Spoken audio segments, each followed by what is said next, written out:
Bonjour, c'est Ursule encore. On est le 27 février 2024. Alors, je viens sur la trompette aujourd'hui encore et je viens proclamer le retour de notre Seigneur Jésus-Christ. Amen et alléluia, sont tous bénis, sont remplis de sa joie. Amen. Alors, je viens apporter des paroles que Dieu m'a données hier, n'est-ce pas? Je suis un peu en retard sur certaines paroles. Je vais finir par les donner par la grâce de Dieu. Alors, hier, le matin, non, qu'est-ce que je... Non, c'est pas hier, avant-hier, ok? Je ne sais plus. Excusez-moi, j'ai apporté la vidéo tantôt. Ok, c'est hier. Donc, j'ai apporté une vidéo tout à l'heure où j'ai parlé de... Attendez, je regarde mes notes. Être similaire à Christ, n'est-ce pas? Il avait donné le 8-7-1. Et ça, c'est en début d'après-midi, parce que hier, puis aujourd'hui, dimanche aussi, j'ai plus passé le temps à prier, n'est-ce pas, que de travailler un peu sur mes prédications. Et souvent, ça prend ça aussi. Ça prend ça, de pouvoir se retirer un peu. C'est mieux, n'est-ce pas, de passer 4 heures, 5 heures dans la présence de Dieu et venir s'asseoir 1 heure pour prêcher, que de passer 5 heures à prêcher et puis 1 heure à prier et perdre un peu la direction. On a besoin plus de prières. On a besoin de beaucoup de prières. On est dans les temps de ténèbres très intenses. Et c'est pas la première fois que je le dis souvent. Les esprits séducteurs sont très intenses. Et on a besoin de direction. Et on a besoin de bien entendre et de savoir que c'est Dieu qui nous parle. C'est toujours bon quand tu entends quelque chose de dire, Seigneur, est-ce que c'est toi? C'est toi qui me parles?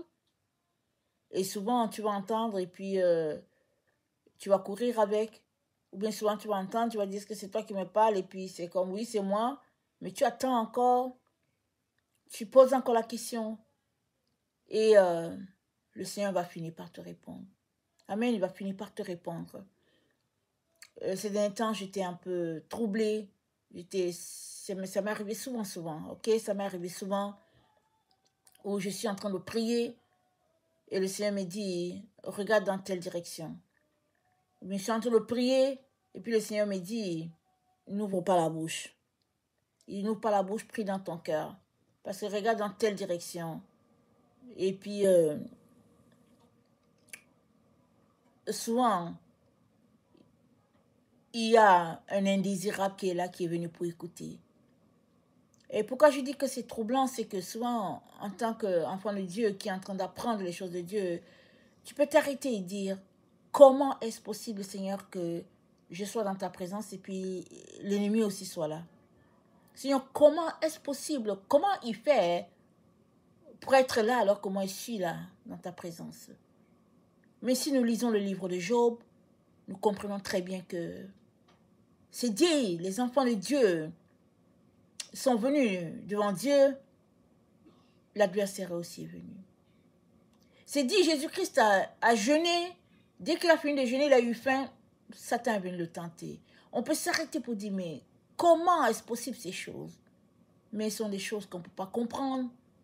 On sait seulement qu'on doit constamment être en communion, en interaction avec notre Dieu pour dire, Seigneur, est-ce que c'est toi? Seigneur, est-ce que c'est toi qui me parles? Seigneur, est-ce que vraiment c'est ton esprit qui est là? Constamment. Parce que les esprits séducteurs, ils sont partout. Ils sont partout. Amen. Alors, donc, hier,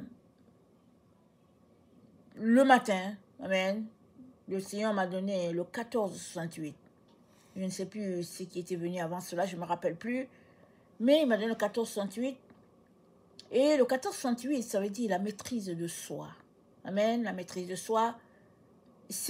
Il m'a donné ça en me disant, parce que la maîtrise de soi, voilà ce que ça dit capacité d'être en contrôle de ses pensées, de ses émotions, de son comportement, de ses impulsions. C'est ça la maîtrise de soi. Maintenant, tu peux te dire, je suis en maîtrise, je suis en contrôle de ma personne, alors que c'est pas ça. Amen, tu peux dire, je suis en contrôle de ma personne, alors que c'est pas ça. Alors, la maîtrise de soi est rattachée, n'est-ce pas, à notre volonté de plaire à Dieu en tout temps.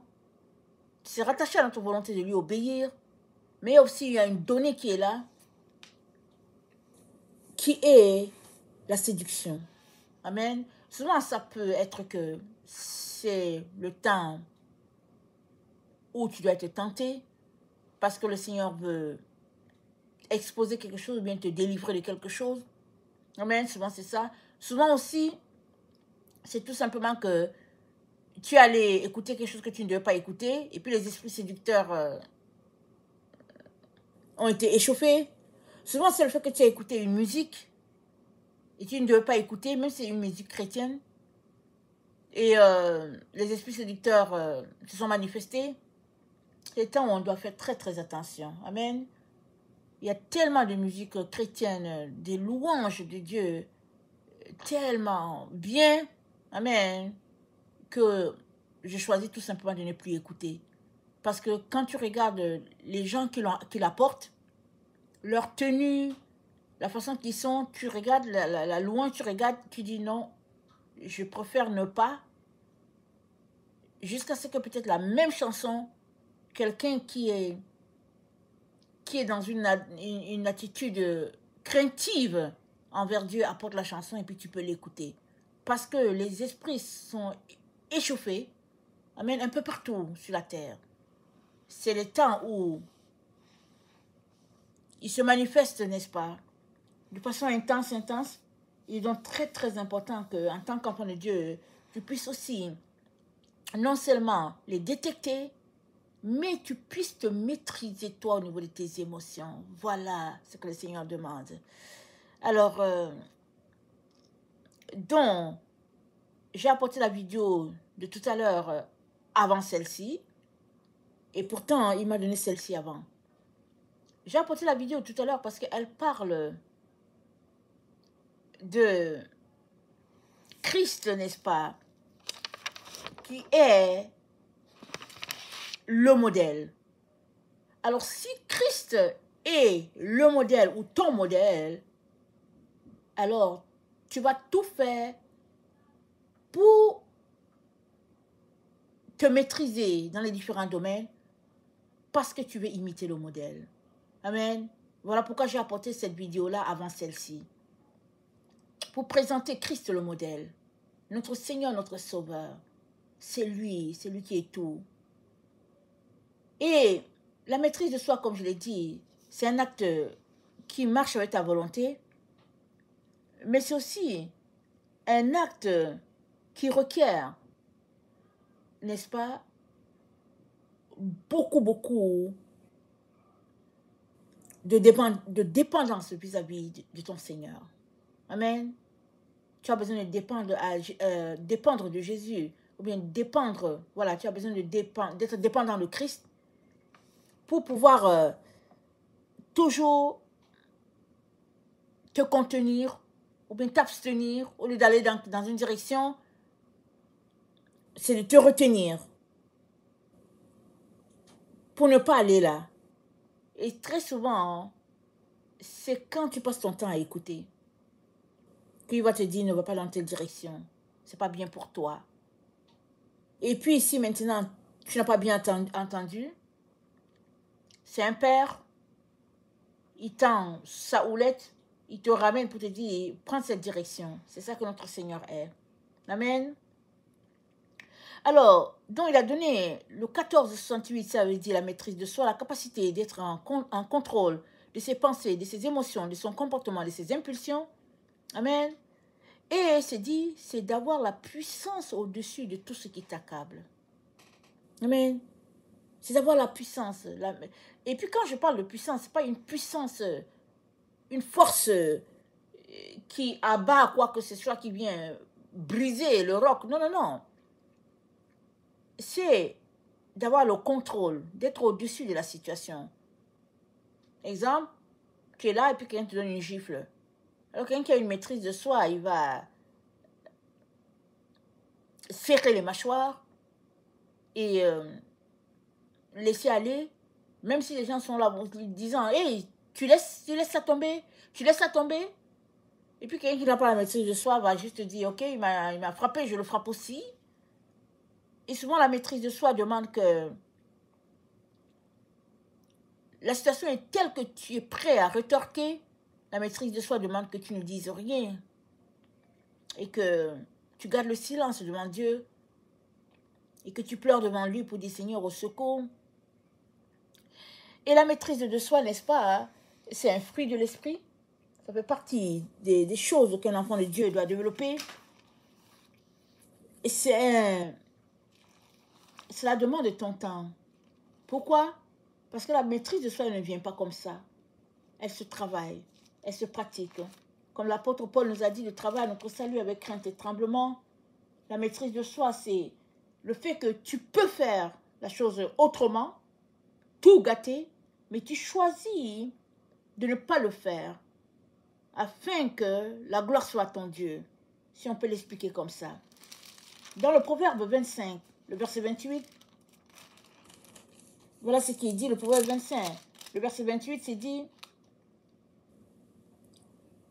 comme une ville forcée et sans muraille, ainsi est l'homme qui n'est pas maître de lui-même. Comme une ville forcée et sans muraille, ainsi est l'homme qui n'est pas maître de lui-même. C'est-à-dire, tu n'arrives pas à te contrôler et puis personne n'arrive à te contrôler. Mais un enfant de Dieu, il doit être sous contrôle du Saint-Esprit. Alors on peut souvent voir les gens qui sont sous possession, n'est-ce pas? Tu peux voir que la personne n'arrive pas à se contrôler. Et ça, c'est un signe qu'il y a autre chose. Ou bien, il y a autre chose qui contrôle la personne. Dans 2 Timothée 1, on va lire certains passages. Dans 2 Timothée 1, le verset 7. 2 Timothée 1, le verset 7, voilà ce que notre frère nous dit. Il dit, car ce n'est pas un esprit de timidité que Dieu nous a donné, mais un esprit de force, d'amour et de sagesse. La force ici, il s'agit de la maîtrise de soi. Ce n'est pas une force pour écraser l'autre, mais c'est une force intérieure qui fait que tu te dis, oh non, je ne dois pas aller dans telle direction. Oh non, je ne dois pas aller dans telle direction. Les gens qui ont la maîtrise de soi, très très souvent, quand ils voient le chemin, ils ne vont pas aller dans la direction du mal. Ils ne vont pas aller. Et l'ennemi, pour les éloigner, leur envoie la séduction. Les gens qui ont la maîtrise de soi, c'est des gens qui sont capables, n'est-ce pas, de garder le contrôle.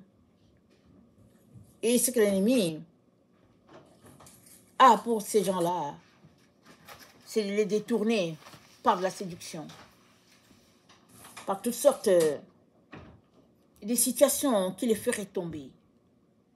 Et même là encore, tu es encore capable, n'est-ce pas, de te contrôler parce qu'il y a toujours l'Esprit de Dieu qui va te dire ne va pas dans telle direction, ne va pas dans telle direction. Et aussi,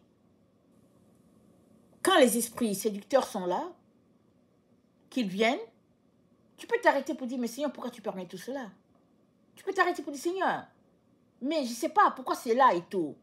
Mais au fait, le Seigneur, se dit quoi? Il exerce nos mains au combat. Il exerce nos mains au combat. Et puis, il te fait aussi réaliser que, il faut aussi que tu réalises le temps dans lequel on est. Il faudrait que tu le réalises. Si tu ne réalises pas, si tu ne prends pas conscience que les esprits séducteurs sont un peu partout, tu vas juste t'associer avec telle personne ou bien avec tel programme et tout. Mais quelqu'un qui est conscient que les esprits séducteurs sont un peu excités ou bien, voilà, le temps dans lequel on est, quelqu'un qui est conscient de ça va faire très attention pour dire, ok Seigneur, avant que je m'embarque, est-ce que c'est toi? Et très très souvent, il faut que je vous dise une chose, quelqu'un qui a pratiqué la maîtrise de soi dans sa vie devrait s'attendre à ce que ce soit Dieu qui lui dise va dans telle direction. Ce n'est pas la situation qui vient à toi. Non, souvent quand la situation vient à toi, que tu ne savais pas, très souvent, c'est l'ennemi qui te l'envoie. Tu peux arrêter pour dire, mais Seigneur, moi je ne comprends pas. Pourquoi est-ce que ça s'est arrivé? Pourquoi? Mais très souvent, c'est que c'est l'ennemi qui veut te surprendre. Mais Dieu, il a un plan pour toi, il a un programme, il va te dire, selon mon plan, voilà ce que tu devrais faire. Voilà comment tu devais marcher. Amen. Donc hier, le Seigneur m'a dit, la maîtrise de soi. Il faut que tu la développes. Encore davantage. Tu l'as. Amen. Tu as la maîtrise de soi, Ursule. Tu dois la développer encore. Et tous mes enfants doivent le développer. Tu dois enseigner là-dessus. Alors voilà pourquoi je suis là aujourd'hui. Pour nous parler de cette vertu-là qui doit être développée, coûte que coûte, par les enfants de Dieu, si nous voulons vraiment finir triomphant et victorieux. Amen. Dans 2 Pierre 1, 2 Pierre c'est juste après Jacques, c'est l'épître. Dans 2 Pierre 1, notre frère nous exhortant, nous dit au verset 5, il dit, à cause de cela, faites tous vos efforts pour joindre à votre foi la vertu, à la science, à la science la tempérance, à la patience, la piété, l'amour fraternel, l'amour, il dit à l'amour fraternel, l'amour, car si toutes ces choses sont en vous, et y sont de manière abondante, elles ne vous laisseront pas oisifs, ni stériles pour la connaissance de notre Seigneur Jésus-Christ. Amen. Il dit, faites tous vos efforts pour joindre la vertu, la science, la tempérance, la patience. La tempérance, c'est ça qui renvoie à la maîtrise de soi. Amen. Tempérance et puis patience, les deux ensemble. Une fois que tu les pratiques, tu arrives à une situation de maîtrise de soi. Et la maîtrise de soi, c'est nécessaire à tous les niveaux. Au niveau de notre langage, au niveau de nos pensées, au niveau de ce que nous écoutons, au niveau de tout ce que nous faisons sur la terre requiert la maîtrise de soi. Et si on est un enfant de Dieu, combien devant nous, n'est-ce pas, à chaque seconde, savoir si on est dans ce que Dieu veut pour nous et savoir se maîtriser. Amen. Savoir garder le contrôle sur les émotions, sur les pensées. Et c'est tu de ramener ces pensées pour dire non, au nom puissant de Jésus, je ne m'accorde pas avec toi. Et puis, ben voilà. Et dans Galates 5, le verset 27,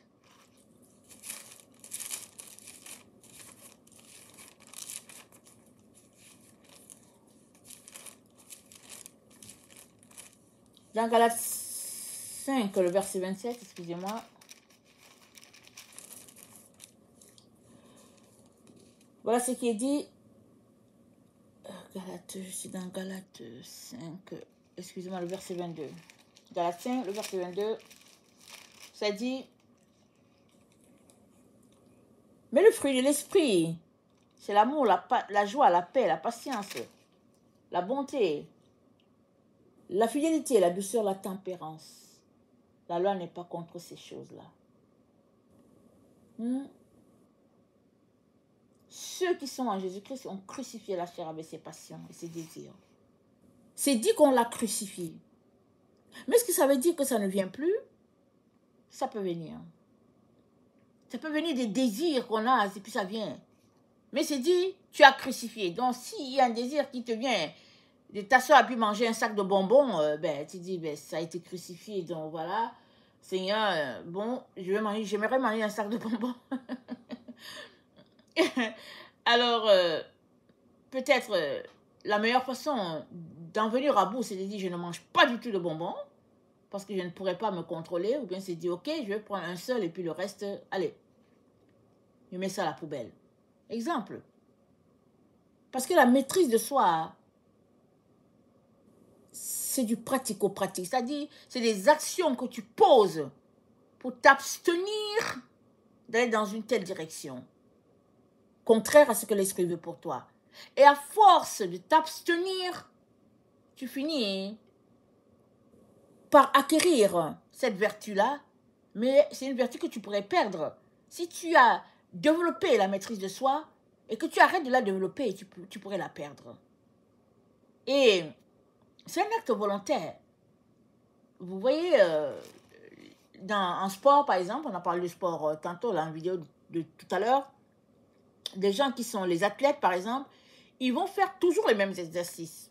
Je suppose que c'est un gardien de but. Il a des essais qu'il doit faire pour être habile à attraper la balle. Il fait les mêmes choses pour pouvoir être en contrôle, n'est-ce pas, de la situation. Si bien que souvent la balle vient, mais parce qu'il a tellement pratiqué ça que son corps réagit, et puis souvent, il ne sait même pas comment il a fait, mais c'est tout simplement que il avait fait l'exercice et puis le corps a tout simplement répété ce qui était déjà là. Alors, je vais lire certains passages, n'est-ce pas? Et puis on va regarder. Dans Proverbe 16, le verset 32. Proverbe 16, le verset 32. Voilà ce qui est dit. C'est dit, celui qui est lent à la colère vaut mieux qu'un héros. Et celui qui est maître de lui-même que celui qui prend les villes. Amen. C'est dit que, suppose que tu es quelqu'un qui aime conquérir les villes. Alors tu conquiers les villes et puis tout le monde dit, voici le héros. Tu conquiers ta ville, on dit, waouh, le héros, voici la héroïne. Mais c'est dit, c'est celui qui est maître de soi qui est au-dessus du conquérant. Parce que la conquête amène à une renommée, c'est un exploit, c'est une renommée. Mais quelqu'un qui a la maîtrise de soi va s'arrêter pour dire, ok, je vais conquérir la ville, pourquoi? Et puis s'il y a des gens qui meurent, je vais dire quoi? Et comment je vais régler le problème des enfants que je vais trouver? Et après, donc voilà, et les animaux. C'est-à-dire, quelqu'un qui a la maîtrise de soi, il finit par passer toutes les questions sous ses yeux. Il mesure les conséquences, le pour et le contre, les oui et les non, les avantages et les inconvénients. Il finit de passer tout cela en revue et puis il s'arrête, il dit, ça ne vaut pas la peine. Ça ne vaut pas la peine que j'aille conquérir la ville. Je ne veux pas verser du sang, donc je ne fais pas. Amen. Donc la maîtrise de soi est une vertu telle que le Seigneur nous le conseille fortement. Et notre frère Paul, quand on lit les écrits de Paul, on sait que c'est quelqu'un qui avait une maîtrise assez élevée, n'est-ce pas? Une maîtrise de soi assez élevée.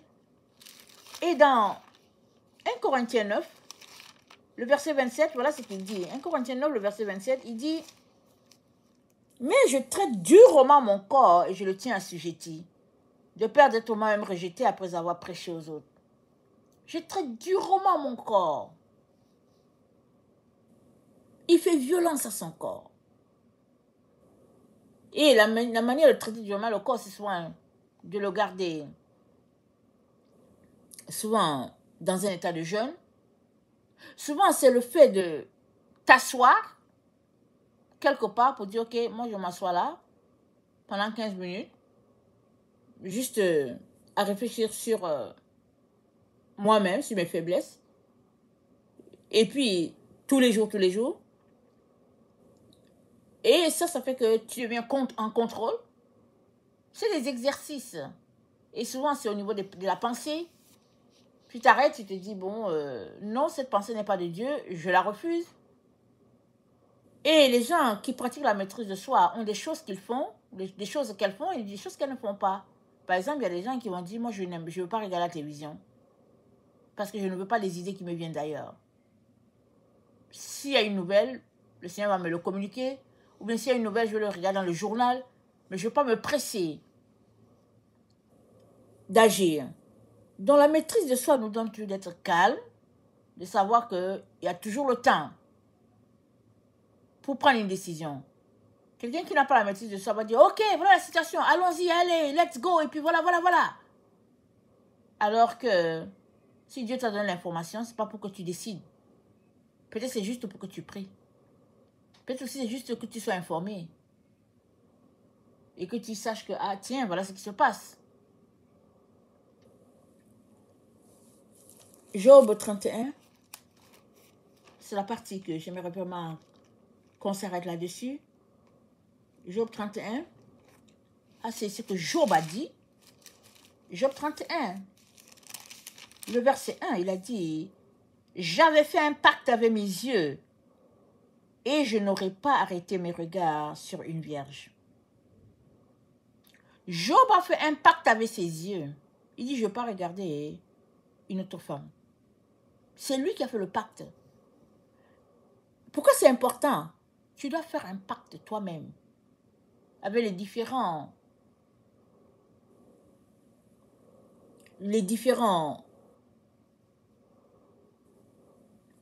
cadeaux que Dieu t'a donnés. Tes yeux, c'est un cadeau. Tes oreilles, c'est un cadeau. Ton corps, c'est un cadeau. C'est Dieu qui te les a donnés. Tu dois faire un pacte pour dire, oh non, non, je ne vais pas dans telle direction, je ne fais pas ceci, je ne fais pas cela. Comme je vous ai partagé tantôt, je n'ai pas réfléchi dessus. Il y a des musiques chrétiennes de louange que j'aime tellement, que par le passé, vraiment, j'écoutais tout le temps. Et finalement, quand j'ai su que ceux-là qui l'ont composé, voilà comment ils sont, ceux-là qui l'interprètent, voilà comment ils sont, ils ne marchent pas avec Dieu. Et puis je regarde, je dis, oh non. Je dis, bon, je ne vais pas écouter. Ou bien je prends la chanson, je la chante moi-même. Et puis, ce n'est pas forcément comme ce que j'aime, mais au moins je sais que il n'y a pas d'esprit séducteur là-dedans, qui sont rattachés à tout ce qui est là-dedans. Alors, ou bien je peux dire, oh non, mais j'aime tellement cette musique, je l'aime tellement, je vais écouter. Et quand tu finis d'écouter, voilà, tu viens d'ouvrir la porte à d'autres choses. Je ne dis pas que toutes les musiques sont comme ça, hein, non, je ne dis pas ça. Je dis simplement que c'est dans le temps où on doit être très sage et faire des choix très délicats et toujours les yeux fixés sur Jésus. Tu fais ça pourquoi? Tu fais ça pour ne pas te séparer de Jésus.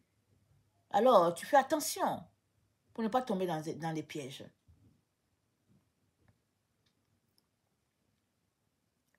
La maîtrise de soi se cultive à chaque jour.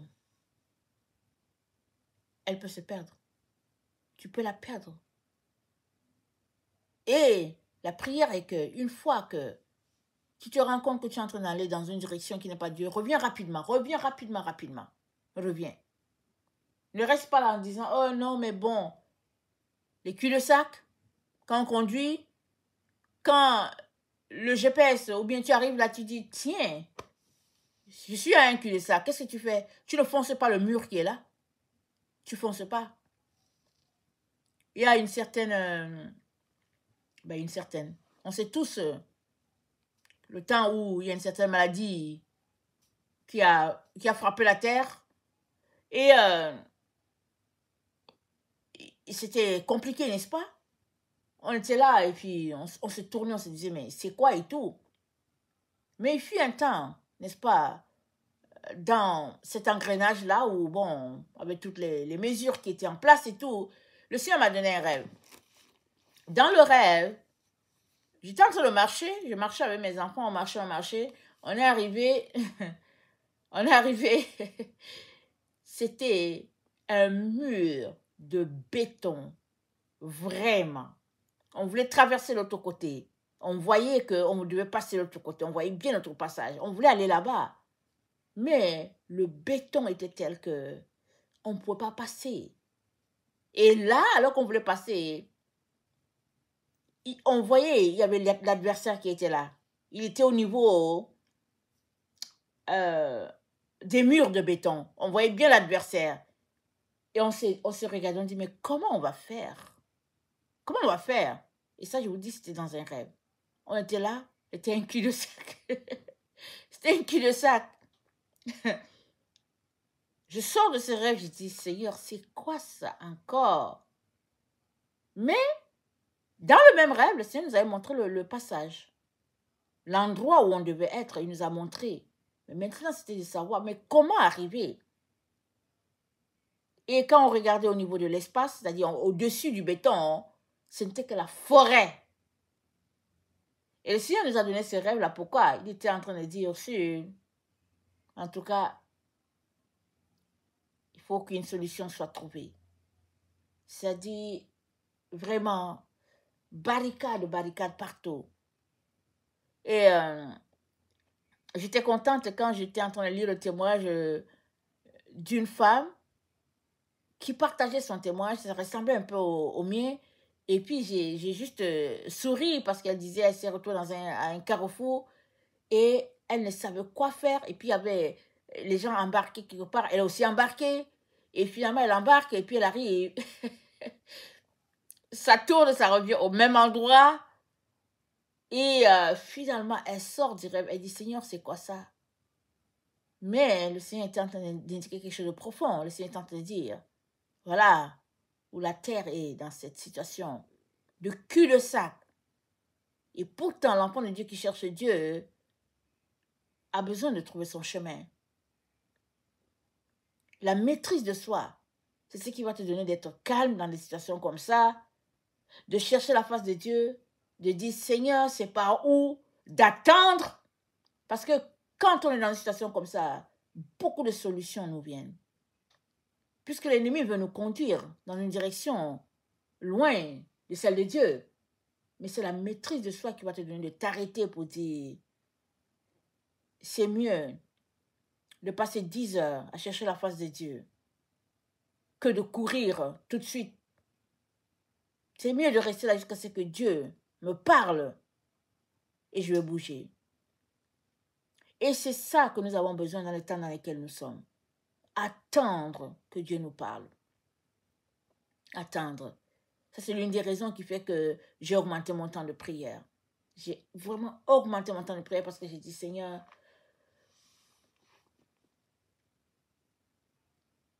tu m'as appelé à prêcher, à enseigner. Seigneur, tu m'as appelé à prêcher, à enseigner. Je préfère passer 4 heures dans ta présence et enseigner 30 minutes que de passer 30 minutes dans ta présence et enseigner 4 heures. C'est un exemple, n'est-ce pas? C'est beaucoup, beaucoup mieux de prier longtemps et d'entendre clairement Dieu et de venir apporter ce qu'il t'a donné que d'entendre. Et puis bon, oui, c'est Dieu, mais as-tu la confirmation? Parce que les esprits séducteurs, ils imitent beaucoup la voix de Dieu. Beaucoup, ça je vous dis, beaucoup. Et ces derniers temps, j'ai beaucoup développé des demandes toujours, Seigneur, c'est qui? Est-ce que c'est toi? Et c'est que dans la présence de Dieu que le Seigneur nous révèle beaucoup de choses. Et puis souvent, on est là, on se dit, mais comment est-ce que c'est possible? Mais c'est possible que les enfants de Dieu sont venus devant Dieu. Dans Job, l'adversaire aussi est venu. Est-ce que les enfants de Dieu ont su? Je ne sais pas, mais c'est Dieu qui lui a dit, mais toi, d'où viens-tu? C'est Dieu qui l'a reconnu, il a dit, d'où viens-tu? Donc voilà.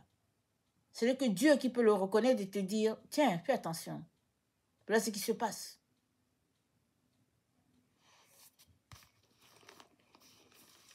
Pourquoi est-ce que l'ennemi vient pendant que tu es dans la présence de Dieu? Il veut savoir quels sont les projets que tu es en train de dire avec Dieu. Il veut savoir et puis t'attendre quelque part pour te tacler, pour te tendre un piège.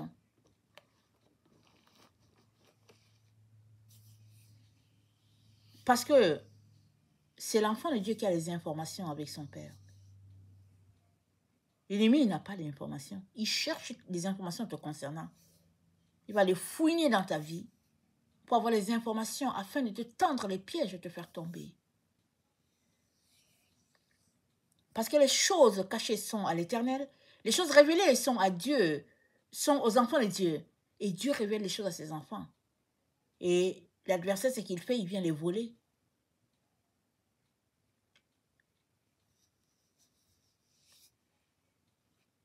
Osée 13.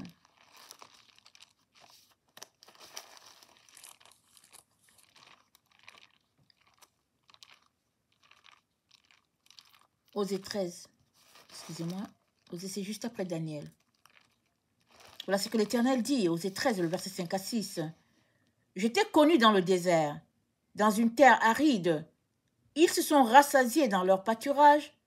Ils se sont rassasiés et leur cœur s'est enflé. C'est pourquoi ils m'ont oublié. Généralement, ceux qui ont oublié Dieu, ils ne s'occupent plus de la maîtrise de soi. Dieu n'est plus dans leurs pensées. Ou bien ils prennent les choses à la légère pour dire, oh non, mais c'est pas grave. Oh, mais c'est pas grave là. Mais quelqu'un qui a la maîtrise de soi, il travaille comme un athlète. Il travaille comme un soldat. En tant qu'enfant de Dieu qui veut arriver à destination, tu devrais avoir des choses dans ta vie que tu fais tous les jours devant Dieu. Tu devrais avoir des choses. Moi, j'ai mis en ligne la doctrine de Christ parce que par la grâce de Dieu, j'ai pu découvrir certaines choses. Mais j'ai mis aussi dedans, au fait, des choses que je pratique à tous les jours, la plupart des temps. La plupart, des choses que je pratique à tous les jours. À tous les jours, je vais prier mon psaume 23, mon psaume 91, mon psaume 103, ou bien aussi le psaume 51, ça dépend. Mais personne ne m'oblige. Jésus ne m'oblige pas. Si je ne le fais pas, il n'y a rien qui va m'arriver. Mais c'est tout simplement que je le fais pour bâtir mon homme fort. Je le fais. Je parle à mon âme pour dire l'Éternel est mon berger, je ne manquerai de rien.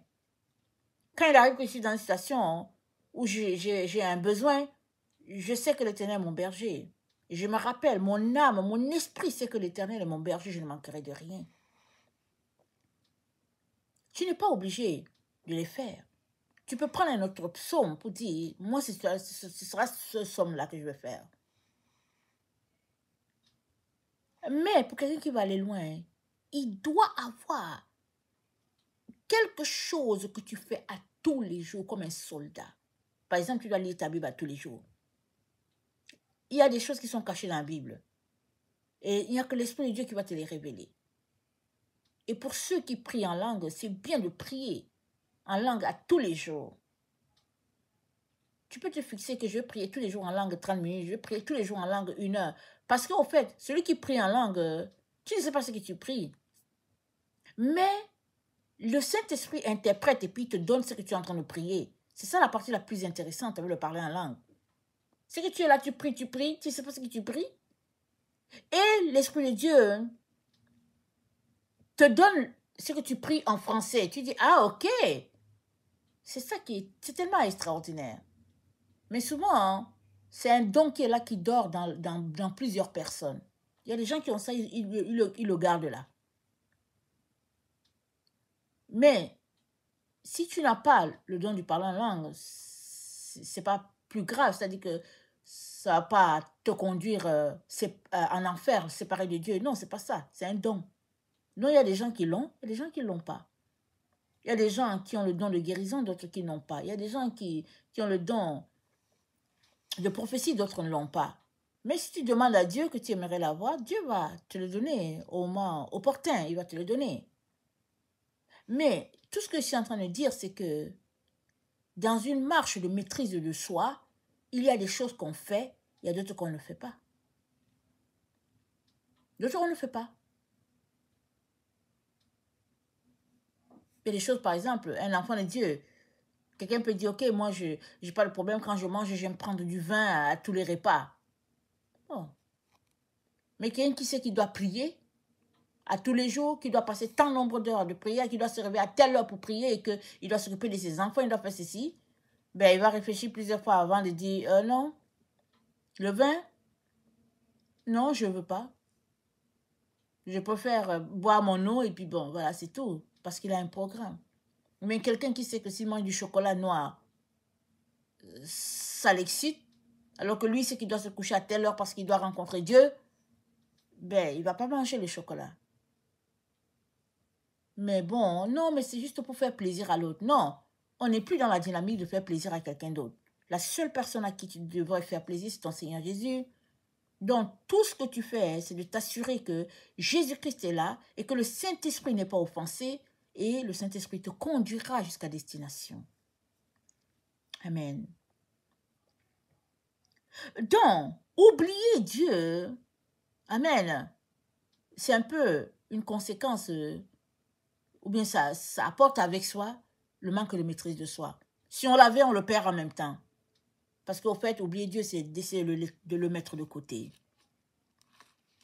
Et dans Ésaïe 49, voilà ce que notre Dieu dit. Si on disait, l'Éternel m'abandonne, le Seigneur m'oublie, une femme oublie-t-elle l'enfant qu'elle allait? N'a-t-elle pas pitié du fruit de ses entrailles quand elle l'oublierait? Moi je ne t'oublierai point. Voici, je t'ai gravé sur mes mains. Tes murs sont toujours devant mes yeux. Tes fils accourent, ceux qui t'avaient détruite et ravagée sortiront du milieu de toi. Amen.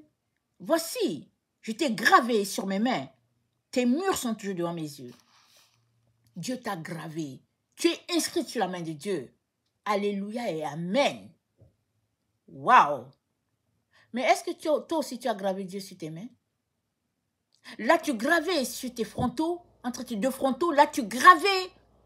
La seule manière pour toi de t'en sortir dans le temps dans lequel nous sommes, c'est que tu aies gravé Dieu dans tes mains, sur ton front, partout que tu l'aies gravé. C'est la seule manière. De telle sorte que quand l'ennemi vient, tu refuses de prendre ce chemin. Et si tu tombes, tu te relèves immédiatement pour dire, ok, je suis tombé. Mais non, non, non, ma relation avec Dieu, c'est vraiment le plus important. Dieu est gravé, indélébile, avec une marque, je ne peux pas le laisser. Parce que quand Dieu t'a gravé, c'est-à-dire tu es important et importante pour lui, il ne va pas te laisser tomber. Mais toi aussi, tu ne le laisseras pas tomber si tu l'as aussi gravé. Parce que si tu ne l'as pas gravé, il y en a qui rôdent, la Bible dit. L'adversaire rôde comme un lion rugissant, cherchant qui il va dévorer. Il rôde. Et toi, tu dois toujours courir pour te mettre aux pieds de Dieu. Pour dire, Seigneur, je suis là, je suis bien ici. Et comment graver Dieu, n'est-ce pas? Deutéronome 11, le verset 18. Dieu a donné ce conseil à Israël alors qu'ils étaient sur le point de prendre possession de la terre promise. Deutéronome 11, le verset 18, Dieu leur a dit, Deutéronome 11, attendez, le verset 18, il a dit, mettez dans votre cœur et dans votre âme ces paroles que je vous dis. Vous les lirez comme un signe sur vos mains, elles seront comme des frontaux entre vos yeux. Dieu t'a gravé sur ses mains. Voilà, c'est dit que ce sera un signe entre tes mains. Tu dois aussi graver Dieu. C'est la seule manière pour toi de te rendre, mon frère, ma soeur. Elles seront comme des frontaux entre vos yeux. Ça veut dire quoi? C'est-à-dire c'est la parole de Dieu qui est ta lampe. Et elle se trouve où? Tes yeux, c'est ce qui te conduit, ça te permet de voir. Et la parole de Dieu dans tes pensées, c'est ce qui va orienter ta vie et te donner d'arriver à destination. La parole de Dieu. Il suffit juste que tu sortes de là un tout petit peu et te voilà pris dans un piège.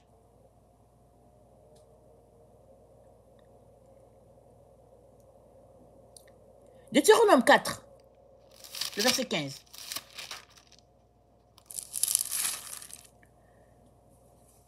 Puisque vous n'avez vu aucune figure le jour où l'Éternel vous parla du milieu du feu, à Horeb, veillez attentivement sur vos âmes, de peur que vous ne vous corrompiez et que vous ne fassiez une image taillée, une représentation de quelque idole, la figure d'un homme ou d'une femme. Il dit quoi? Il dit, vous n'avez pas vu une figure. Quand Dieu vous a parlé là, est-ce que vous avez vu une figure? Non. Il dit alors, veillez attentivement sur vos âmes. C'est quoi l'âme? C'est le centre de tes émotions, de ta volonté, de tes pensées et de ton intelligence. Ça dit que c'est le centre, c'est la cabine technique, là. C'est là que tout se passe. C'est dit, veille. Veille. Qu'est-ce que tu lis? Ce que tu lis, ben, ça peut orienter ta vie. Qu'est-ce que tu écoutes? Qu'est-ce que tu vois? Qu'est-ce que tu confesses de tes lèvres? Il dit, veille. Veille sur ton âme. Parce que si tu ne veilles pas, alors que tu es en train de lire, voilà, tu viens de créer une idole. Et l'idole, c'est quoi? Avoir une idole, c'est le fait d'oublier Dieu. Amen. Avoir une idole, c'est le fait d'oublier Dieu. Il y a des gens qui disent, mais non, c'est pas grave. C'est tout simplement que... non, je ne l'oublie pas, mais c'est que... D'abord, il faut savoir, qu'est-ce que tu appelles idole? Parce que quelque chose peut ne pas être une idole pour toi, alors que c'est une idole devant Dieu. Et maintenant,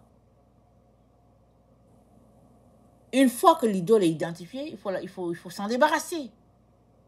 Parce que l'idole t'amène à oublier Dieu. C'est la raison pour laquelle c'est une idole. Les choses peuvent être une idole, mais les personnes aussi sont des idoles. Tu peux dire, ah oui, mais c'est mon acteur préféré. Ah non, mais cet homme... Ah non, cet homme de Dieu, là, vraiment... En tout cas, il faut toujours que je l'écoute avant de me coucher, ou bien, je sais pas quelles sont les raisons. Mais toujours est-il que il n'y a personne, ni quoi que ce soit qui doit être au-dessus de ta relation avec Jésus. C'est à toi d'identifier les différentes idoles dans ta vie et de t'en débarrasser et te comporter de manière à ce que Jésus-Christ soit le seul et le tout. Amen. Et cela prend, n'est-ce pas, des exercices pour développer la maîtrise de soi. Et comme j'ai déjà dit, tu peux avoir une grande maîtrise de soi, une petite maîtrise de soi, tu peux la perdre aussi. Donc, c'est que tu es appelé à travailler dessus. Autant tu travailles pour lire la parole de Dieu, pour la comprendre, autant tu travailles pour prier pour les autres, autant tu dois travailler pour avoir la maîtrise de soi, autant tu dois travailler pour garder ton corps assujetti, comme a dit Paul. C'est une façon de faire, c'est une culture, c'est une manière de vivre. C'est ça la maîtrise de soi. C'est-à-dire, tu es là, tu veux dire quelque chose, mais tu dois te maîtriser. Tu dois te maîtriser. Et en tant que parent, on est très conscient de cela. Surtout quand on a des enfants qui sont des jeunes adultes, des jeunes, et puis souvent, vous savez, ils viennent, il faut toujours savoir comment les écouter. Et après, pour dire, ok, bon, on va le dire autrement. Écoute, la prochaine fois, ne fais pas ci, ne fais pas cela. Parce qu'il ne faut pas aussi frustrer l'enfant. Tout ça, seulement la maîtrise de soi. Et c'est d'avancer, les yeux fixés sur le Seigneur, de s'aimer les actes d'amour et de prier pour soi, prier pour les autres. C'est bon d'avoir un programme. Le programme apporte une bonne discipline, une bonne maîtrise de soi. Maintenant, si tu as un programme de telle sorte que Jésus ne peut pas dire quelque chose, ça, ce n'est pas un bon programme. Si tu as un programme de passer 2 heures avec Jésus, Jésus devrait te dire, donc Jésus devrait pouvoir te dire, aujourd'hui, j'aimerais plutôt qu'on passe 3 heures ensemble, où Jésus devrait pouvoir te dire, écoute, au lieu que ce soit de 10 heures à midi, aujourd'hui, j'aimerais que ce soit de 8 heures à 10 heures. C'est tous les 2 heures. Mais ne dis pas, oh Jésus, non, non, non, ça ne marche pas. Moi, c'est de 10 heures à midi et puis tata.